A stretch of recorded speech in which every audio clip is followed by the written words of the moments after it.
Hello, my lovely class. Welcome back to StudyWave Academy, where education is without limits. Welcome back to our English class, and let's continue exploring and learning about our speech work. So under this, we were majorly talking about the idioms, where I've introduced you to idioms and what they are. So I told you that this is just they're simply expressions or phrases in language that have a figurative or non-literal meaning. So these are just phrases that do not have like the exact meaning as what they mean. So if someone is telling you something like break a leg, the person does not really mean that you should break your leg, but instead they want you to succeed, okay?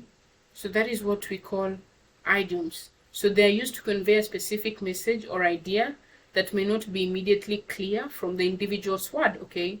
So you don't really mean what you're saying, or it's not the exact thing you're saying, but you're meaning the other thing. So I've looked at an example, and my first example was breaking a leg, which simply means to wish someone good luck or success, especially before performing an important event. For example, before the play, the director told the actors break the leg, or the director told the actors break a leg, okay? So the director was simply wishing them success before they went to present their play. The second example I looked at was to face a difficult and an unpleasant situation with courage and determination. Now, when I tell you to bite the bullet, I don't mean go find a bullet and bite it. No, what I'm just trying to say is find this situation and just do not fear, do not be afraid, but face this situation, face this difficult situation, okay? So that is what I've been talking about, okay? So don't forget about that. Now, biting a bullet, she knew the surgery was necessary, so she decided to bite the bullet and schedule it. She knew that the surgery was very, very important for her, and she was afraid, but what did she had no option, because she wants to get better, she wants to be okay. So she decided to bite the bullet and schedule for the surgery to happen. So you just face something with courage and determination. Next example is cost an arm and a leg. Cost an arm and a leg, something that is very, very expensive. You see, maybe someone is telling you about a bag or a stylish hairstyle that they want to do, and you say, but it will cost you an arm and a leg.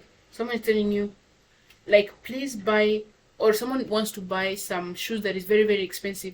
Instead of telling them that the shoes is very expensive, you can use these items and say something like, it will cost you an arm and a leg to get the shoes, or it will cost you an arm and a leg to buy the bag you want, okay? So use such items. Very nice to listen to. So that when something is very, very expensive, we use this idiom here. For example, the designer handbag may be stylish, but it will cost you an arm and a leg. That simply means it's expensive. It's very, very expensive. So it will take you lots of energy and lots of saving and a lot of things to just get that designer bag. So it cost you an arm and a leg. Okay, so you can use this instead of telling someone, or someone is requiring about an item and just using the word expensive is not enough. So be creative and use this word. It will cost you an arm and a leg, and they will simply understand you're trying to say it's expensive, okay? Then the next example is piece of cake. This means easy, and I know most of us, we know this already. When I tell you something was a piece of cake, the exam was a piece of cake. Look at that, the exam was a piece of cake. This means something was easy, okay? Something is very easy. The exam was a piece of cake. I finished it in 20 minutes. Maybe you had 1 hour, 30 minutes to do a maths paper, and someone finished the paper in 20 minutes. So this person can relatively say that the exam was a piece of cake, to mean that it was very easy for them, that they didn't need to struggle a lot, but it was a piece of cake. It was easy.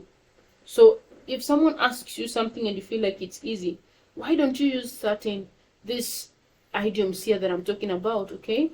Don't be too obvious and tell them something is easy, but tell them it was a piece of cake.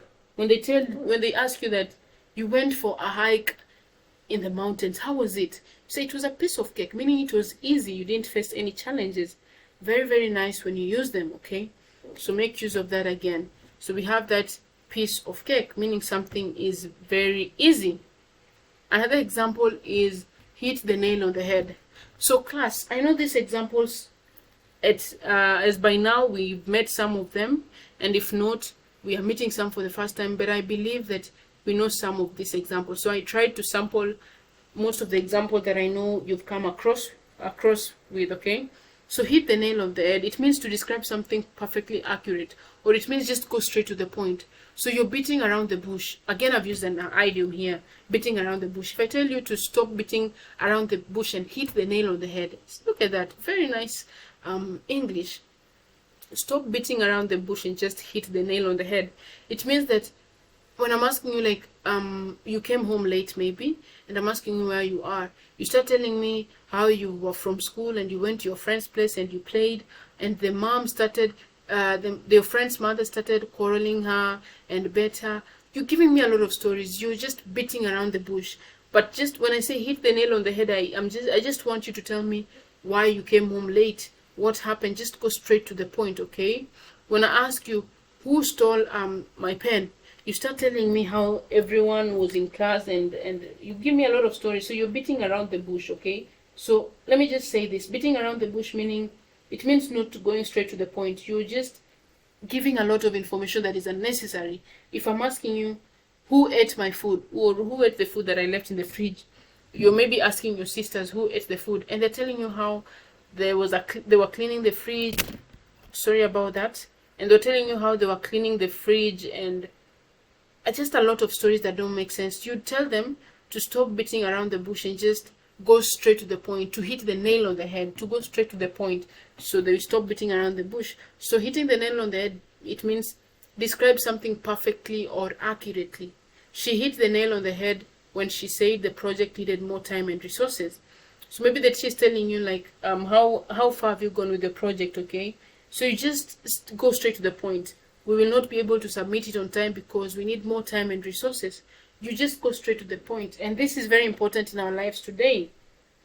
So some of these items will make our writing and our communication very, very nice and very, very sweet to listen to, okay? So just don't be normal. Again, don't be normal. If you know these idioms, use them. And again, don't just be too obvious, just using them all and almost all the time, okay? So avoid using these idioms almost all the time. You need to just use one or two, okay? Do not be too obvious and just overdo, okay? Do not overdo. So as much as we're teaching you about idioms, we want you to make use of them, but don't overdo. Do not always just use idioms to speak. People will get bored listening to you. When you want something to be fun, use it once in a while, okay? Employ this method in your speeches once in a while. Do not fill or load your speech with a lot of idioms and a lot of things that make people overthink or start thinking critically, okay? So avoid that too. So we have this hit the nail on the head, meaning just describe it accurately and perfectly, or go straight to the point. The next example is cry over spilt milk. If I tell you do not cry over spilt milk, I just mean crying over spilt milk means to worry or complain about something that has already happened and cannot be changed, okay? So you fail to let me give a good example. You were given an exam and you failed, okay? So you start crying and blaming people and start saying that, oh, you didn't study, or you didn't have enough time. So someone can tell you, just stop crying over spilt milk because it has already happened. You've already failed. I've already marked and you failed. There's nothing you can do. The only thing you can do is just sit, wait, start revising and work on the next paper, so that the coming exam you will not find yourself in the same position, okay? So this means, like, cry over spilt means, it means that you're complaining about something that has already happened and cannot be changed, okay? There's no use, like the example here, there's no use crying over spilt milk. We need to move on and find a solution, okay? You've lost some money, okay? Your mom sent you to the shop and you lost the money, and you start crying, oh, and you seated down, you don't want to go home, you're afraid. There's no need. It's already lost. There's nothing you can do. You can't retrieve it back. So what do? You brace yourself up, get up, and just go home, explain yourself to your mother, and explain how you lost the money or whatever happened. So that is another example of an idiom. The next example is under the weather, and this is a common example too. Feeling unwell or not in a good health. Okay, when someone tells you like, how are you feeling today? Under the weather. It means that you are feeling unwell or not good or not in a good health. Okay, so you can say, I won't be able to make it to the party tonight. I'm feeling a bit under the weather. So people will understand that all you're trying to say is that you're unwell or not in a good health. Okay, so look at how it's fun using these idioms. Okay, don't just be too obvious like I'm feeling unwell or I'm sick. No, just say under the weather. How are you feeling? I feel a bit under the weather. You're feeling a bit unwell. Okay, so that's another example that you should not forget. We have another example here, break the ice. This simply means to start a conversation or social interaction to relieve tension and encourage friendliness. You met new people or you've met new people and everyone is not talking, there's some tension, or you're just not confident with each other. So when you break the ice, it means you just start a conversation to break this tension and encourage friendliness. She told a joke to break the ice at the meeting and make everyone feel more comfortable. So you're meeting people for the first time and you feel some awkward silence or some tension. What do? You just don't sit down and just move or flow with the current situation. No, you break the ice. You start a conversation. Like here, she gave a joke or she gave out a joke so that she can break the ice and people should feel comfortable and start talking. Then the next example is keep an eye on. If I tell you to keep an eye on something, I mean to monitor something closely. Keep an eye on your friend or keep an eye on the child. Okay, I mean watch the child very closely. Can you keep an eye on the oven while the cake is baking? So this means monitor closely the oven and everything that is happening so that the cake cannot burn. Okay, so keeping an eye means to watch or monitor closely. Keep an eye on the baby. It means watch the baby very closely. Okay, do not let the baby fall or hurt themselves, but just watch them play. Keep an eye on them. Okay, then I'll look at the last example here, and that is the grin with envy. This means feeling extremely jealous. What did I say? This simply means feeling jealous or extremely jealous of someone. So even the word grin with envy, it means you're jealous. Okay, so when you're jealous about something or someone, you just say grin with envy. When she saw her friend's new car, she turned green with envy. So it doesn't mean that the person just literally turned green and the face was green. No, it simply means that they saw the friend's car and just got very, very jealous about their friend's car. And these are friends you should avoid. People who are not happy about your success. You should avoid such people. Okay, class.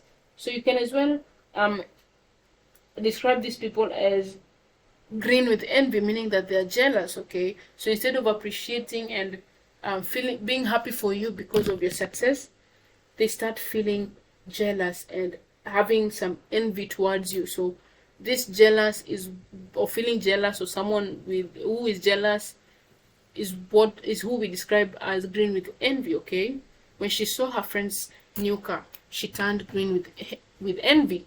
So just to close up on these idioms, it's very, very important that we learn these idioms because they are important in language as they convey cultural and social nonsense. Okay, and can make conversation more colorful and expressive.